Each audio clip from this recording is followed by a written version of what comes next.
ආයිබෝවන් සුබ දවසක් හැමෝටම. ඉතින් පායලා අවුව වැටිලා දැන් ඕන් වැස්ස පටන් ගන්න.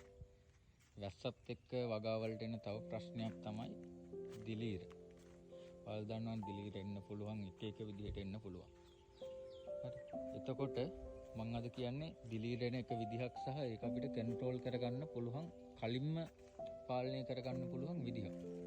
එතකොට දැන් වැස්සත් එක්ක වෙනවා අදත් වහින්න එන්නේ. වැස්සත් එක්ක ප්‍රශ්නයක් තමයි ගස් වලට වතුර වැටලා ගස් බර වැඩි වෙලා ගස් පෙරලෙනවා.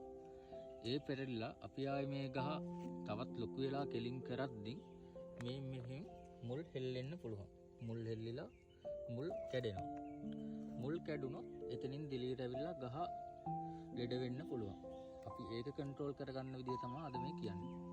ඇත්තටම අපිට කරන්න පුළුවන් කල් තියා කරන්න පුළුවන් දෙයක් තමයි ගහ මේ සයිස් එකට එද්දි මේ වගේ ආධාරකයක් සපය ගන්න එක.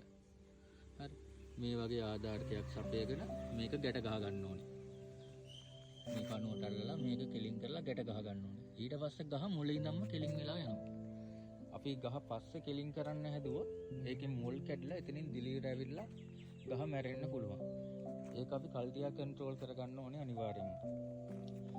එතකොට දැන් මේ ගස් යටින් සුද්ධ කරන්නත් වෙලා තියෙන්නේ වැලිකොළ දියර කිලිහෙම කඩලා ඒ ටිකත් කරන්න ඕනේ. මේක MIHP වගාවක්. අපි ඕගනික් විදිහට කරගෙන යන වගාවක් වල් පේනවා. පොල්ලත් වලින් හැම වට කරලා තියෙන්නේ. අපිට ඉන්සෙක්ට් net ගහලා මේ විදිහට යන්න ඕනෙම කියලා එකක් නැහැ. අපිට මේ විදිහට වුණත් වගාවක් කරගන්න පුළුවන්. තේරෙනවද? ලෙඩ නැතුව සාර්ථකව ඇවිත් තියෙනවා. කෘමි හානි පාලනය කරගෙන තියෙනවා. මෙහෙම වගාවක් කරන් යන්න පුළුවන්. දැන් මේක ගැට ගහ ගන්න ඕනේ මේ කණුවට තියලා. එතකොට අපිට මුල් කැඩිලා එතනින් දිලීර වෙන ප්‍රශ්න විසඳ ගන්න පුළුවන්. හරි එහෙනම් thank you.